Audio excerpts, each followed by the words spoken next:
D media times में आप सभी का स्वागत है। आप सभी को मकर संक्रांति पर्व की बहुत बहुत शुभकामनाएं। जयपुर के विद्याधर नगर सेक्टर 7 अग्रसेन हॉस्पिटल के पीछे स्थित प्रांगण में शनिवार को 108 श्रीमद् भागवत कथा ज्ञान यज्ञ समारोह में तीसरे दिन व्यासपीठ से आचार्य गोस्वामी मृदुल कृष्ण महाराज ने भगवान कपिल, माता देवहूति संवाद व ध्रुव चरित्र प्रसंग का संगीत सुरमई ओजस्वी ललित अमृतवाणी द्वारा मधुर भजनों के साथ भागवत ज्ञान यज्ञ कथा का रसास्वादन करवाया। आचार्य श्री ने कहा कि मनुष्य को बोलते समय अपने शब्दों का चयन सोच समझकर करना चाहिए।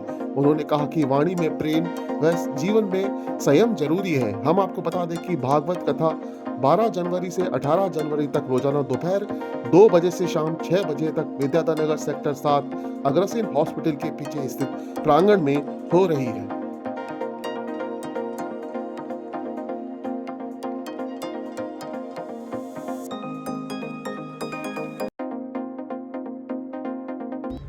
संस्कृत में वरुण कहते हैं मोर पंख को।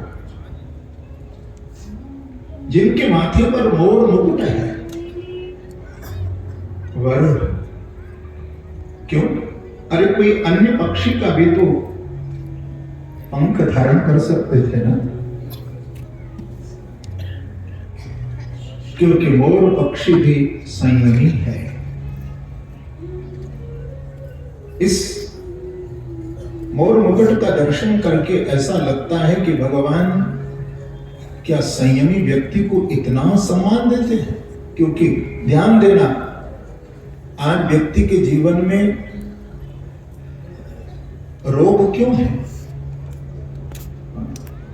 हम रोग से ग्रसित क्यों हैं? कभी सोचा आपने? क्योंकि संयम नहीं है। न खाने का संयम, न पीने का संयम। जो हम अभक्ष का हम भक्षण करते हैं, जो खाना नहीं चाहिए वो हम खा रहे हैं, जो पीना नहीं चाहिए उसे पिए जा रहे हैं, और फिर डॉक्टर के पास जाके दवाइयां गोलियां लिए जा रहे हैं, ले जा रहे हैं। न सोने का कोई नियम, न जागने का कोई नियम, न खाने का कोई नियम, न उठने का, न बैठने का। अरे मैंने तो अमेरिका में तो देखा था, लेकिन मैंने इंडिया में भी देखा कि आज लोगों के पास इतनी भी फुर्सत नहीं है कि सुबह का ब्रेकफास्ट भी बैठ करके गाड़ी चलाते चलाते ब्रेकफास्ट हो रहा है। कैसी बात? किसी ने पूछा, भाई आप क्यों कमा रहे हैं ये पैसा? क्यों इतना भाग रहे हैं, इतना भाग रहे हैं, इतना भाग रहे हैं? क्यों? किसके लिए? बोले इतना हम कमा देंगे बच्चों के लिए कि उनको कमाने की जरूरत ही ना पड़े। वाह! अब पूत कपूत तो क्यों धन संचय, और पूत सपूत तो क्यों धन संचय। दोनों स्थितियों में धन का संचय करना पागल करना।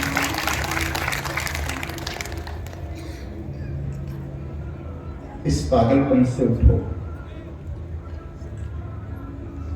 क्योंकि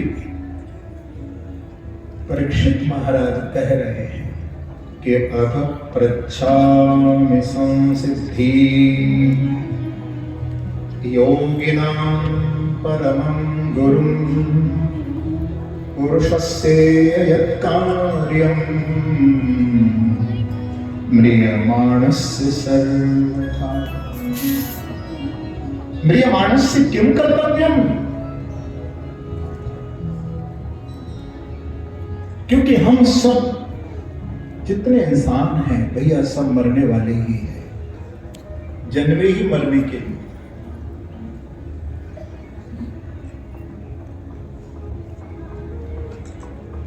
क्योंकि आप लोग श्रीमद् वल्लभाचार्य जी के द्वारा रचित ये जो स्तोत्र है, आप इसका पाठ करते हो? जरा गाओ।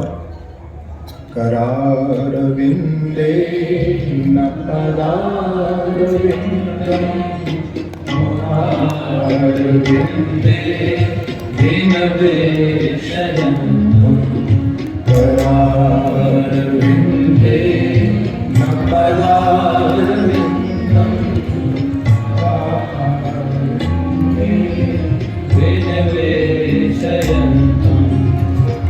देवस्य पुत्रस्य पुरेशयानं मां कुन्दं मनसहस्रामि। प्रश्न है कि मरने वाले को क्या करना चाहिए? सुख के बाद और दुख के बाद और शरीर के अंत में क्या करना चाहिए? हम लोग इस जीवा को कितना स्वाद देते हैं, कितना स्वाद देते हैं। स्वाद के पीछे बर्बाद हो जाता है व्यक्ति। पर प्रसाद का अर्थ जो है आप समझे नहीं। प्रसाद क्या है? स्वाद में क्यों पढ़ते हो? प्रसाद का अर्थ जानते हो क्या होता है? प्रसाद माने देखो, प्रसाद,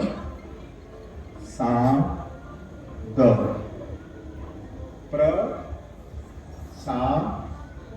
कभी आपको प्रसाद न मिले तो भी आप चिंता मत करिए। यदि आप कथा में गए, आपको भागवत जी का व्यासपीठ का दर्शन हो गया, या मंदिर में गए और आपको भगवान का दर्शन हो गया, तो प्र माने प्रभु, सा माने साक्षात, और दा माने दर्शन। यदि प्रभु का साक्षात दर्शन मिल गया तो आपको प्रसाद ही मिल गया। यही तो प्रसाद है। प्रसादस्तु प्रसन्नता। तो अब परीक्षित का तो ये प्रश्न है, पर यहां संयम की बात है। इसलिए मुझे कहना है कि मरने वाले को या दुख या सुख के बाद या शरीर के अंत के बाद, शरीर के अंत में क्या करना चाहिए? क्योंकि हम इस जिह्वा को बहुत स्वाद देते हैं, बहुत रसना के स्वाद में हम पड़े हैं, इसलिए जीवन बीमारियों का घर बन गया है। गोपियां कहते हैं जिह्वा को, अरे जीव, अरे जिह्वा, हमने तुझे खूब माल छकाया। तो जिह्वा ने गोपियों से पूछा कि तुमने मेरी इतनी सेवा की, इतना गोपियों से जीव पूछ रही है, तो आप मेरी इतनी सेवा क्यों कर रही हो? देखिए, आप लोग भी तो जीव को स्वाद देते हो ना। हा? तो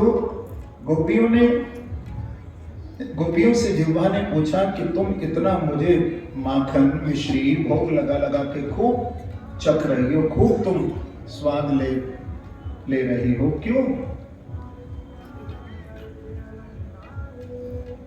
हमने इतना तुझे खिलाया। बोले क्यों खिलाया मुझे सभी? तो गोपियां कहती हैं कि अरे जिह्वा, तू हमारा एक काम कर दे। देखिए, आप लोग भी अपनी जीभ से केवल स्वाद में मत पड़े रहो, क्योंकि यही प्रश्न परीक्षित महाराज ने किया है। क्योंकि सुखावसाने इदमेव सारम्, यही प्रश्न है। दुखावसाने इदमेव देहावसाने इदमेव सारम् गोविन्दनामो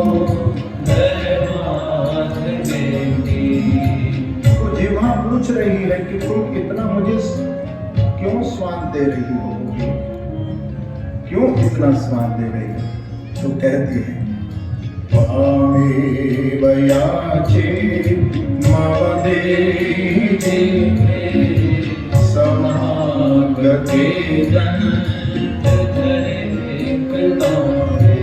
कहती है गोपियां कि जब यमराज डंडा लेकर के आएगा ना, डंडा सबके लिए यमराज आएगा। जब यमराज डंडा लेकर के आए तो अरे जिह्वा, बस इतनी कृपा कर देना, जब दरवाजे पर यमराज खड़ा हो, वक्तव्यमेवं मधुरं मधुरं सुभक्त्या गोविन्द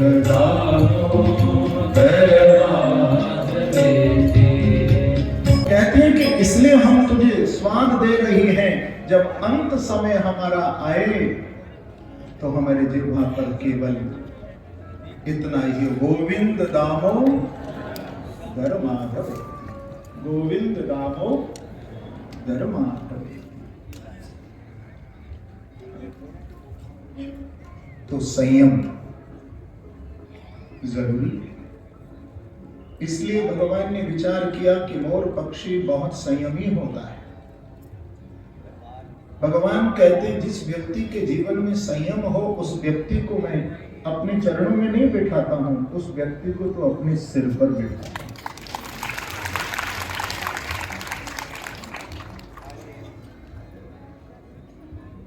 तो जिनके माथे पर मुकुट है, कानों में कुंडल है और कर्णकारम, जिनकी अभेद दृष्टि है, जिनके गले में सुंदर पीतांबर है, अधरों पर सुंदर वेणु है, पीछे पीछे जिनके ग्वाल बाल जिनके यश का गान करते हुए आ रहे हैं, ऐसे श्री कृष्ण श्री धाम वृंदावन में प्राविशद गीत कीर्ति प्रवेश कर रहे हैं। इस झांकी को जब उस श्लोक में सुखदेव जी ने देखा, एकदम आंखें खुल गई। फिर दूसरा श्लोक सुन लिया कि अहोवकीयं स्तनकालपूटं जिघांसया पायगप्यसाध्वी लेभे गतिं धातृचितां ततोऽन्यं कं वा दयालुं शरणं व्रजे।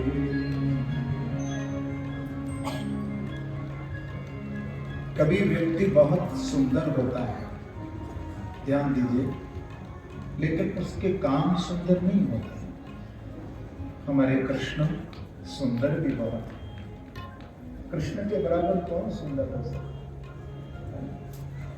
लेकिन उनका कार्य देखिए, उनकी महिमा, उनके गुण देखिए।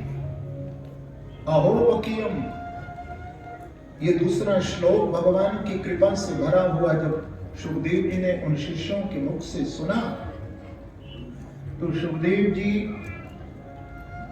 एकदम दौड़ने लगे। इतने कृपामय हैं कृष्ण, इतने कृपामय हैं कि बकासुर की बहन पूतना जिनका संहार करने के लिए अपने स्तन से विष लगा करके आई थी, और उस पूतना को मेरे कृष्ण मां की गति प्रदान कर रहे हैं।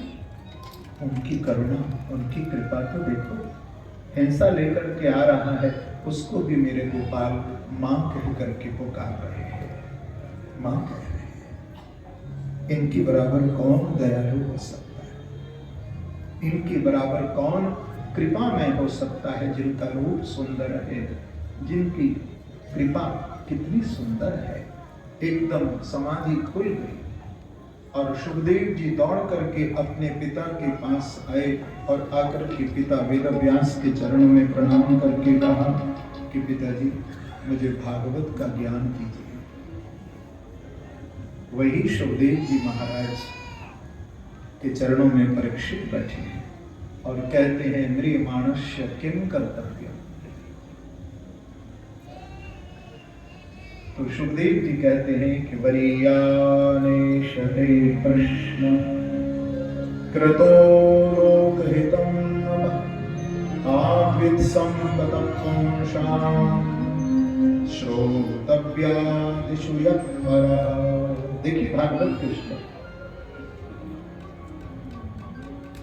सुखदेव जी कह रहे हैं कि परीक्षित, आपने लोक हित के लिए प्रश्न किया है।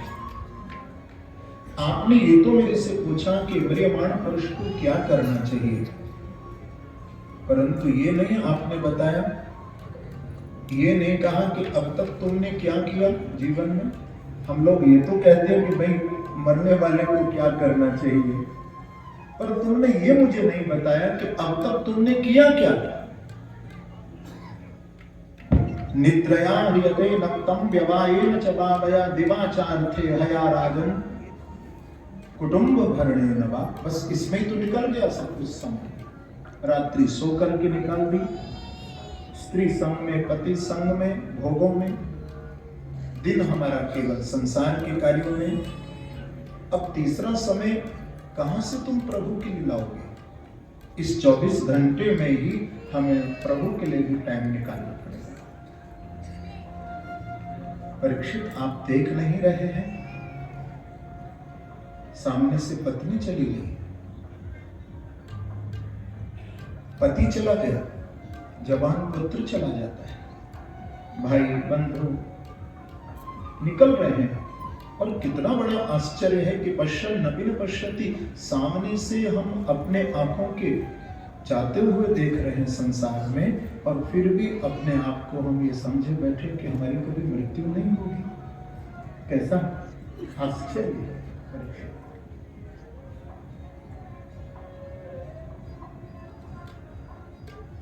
अंते नारायण स्मृति।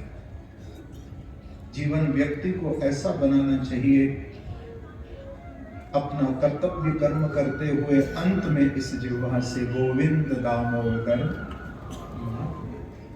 परीक्षित,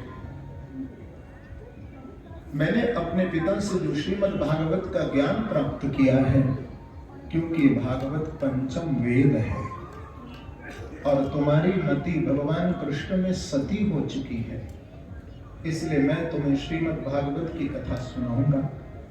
और ये मत समझना कि 7 दिन में कथा भी पूरी हो जाएगी और तेरी मुक्ति।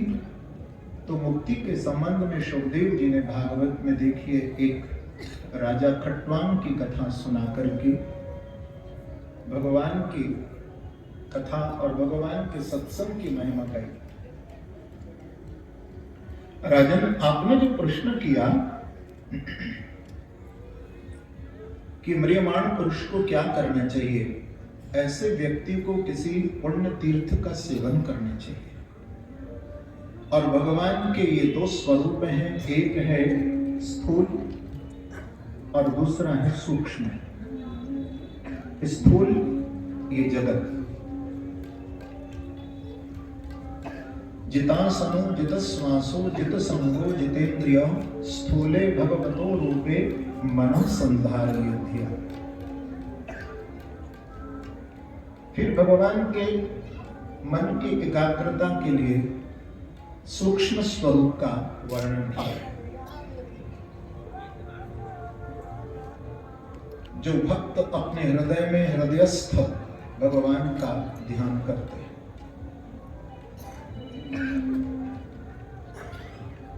और 10 श्लोकों में देवी देवताओं की उपासना का वर्णन किया है। और इस उपासना का वर्णन करके सुखदेव जी टटोल रहे हैं परीक्षित को कि परीक्षित का मन कहाँ है। देखिए, वक्ता भी श्रोता के मन को टटोलता है। प्रेम से कहिए, क्योंकि कभी कभी जब कथा होती है ना, आप देखिए कभी कोई कथा में कोई विघ्न पड़े, कोई मतलब कोई व्यवधान पड़ जाए, तो भागवत में लिखा है और मुझे याद है, हमारे पूज्य बड़े गुरुदेव भी जब कथा करते थे तो जोर से बीच बीच में कभी बोल दिया करते थे, सावधान। कैसे बोलते? सावधान। क्यों? सावधान तया शृणु, इस कथा को सावधान होकर के सुनो।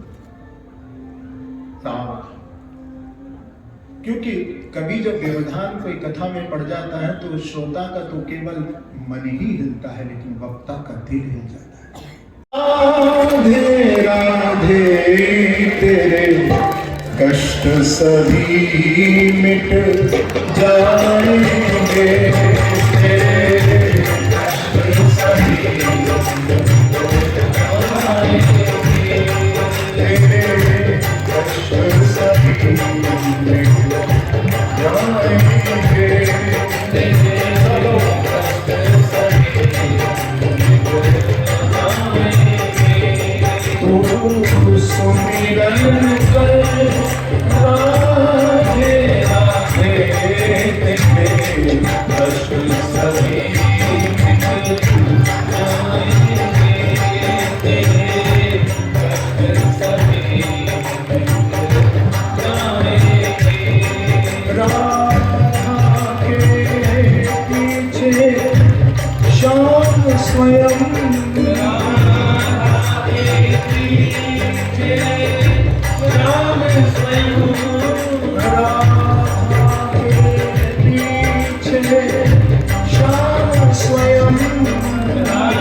राधे गोविंद भजो राधे गोविंदा राधे गोविंद